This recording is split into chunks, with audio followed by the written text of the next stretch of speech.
Dr. Schroden, how are you looking at these conflicting reports with reference to a truce?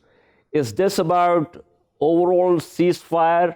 Because that has been the demand of Kabul government also, and also of the United States. But what Mujahid is saying is something different. How do you read into that?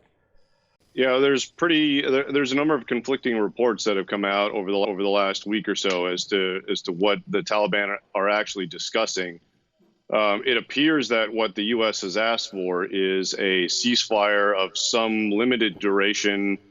As you mentioned, the Kabul government's demand was for a 30-day ceasefire. It looks like the U.S. and the Taliban have settled on something more along the lines of 7 to 10 days.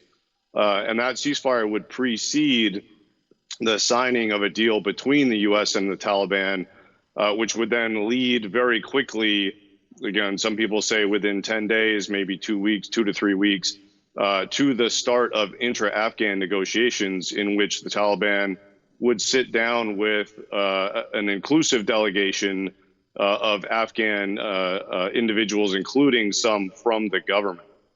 And so this appears to be the U.S. trying to placate both the Afghan government's demands for some form of a ceasefire before intra-Afghan negotiations would start.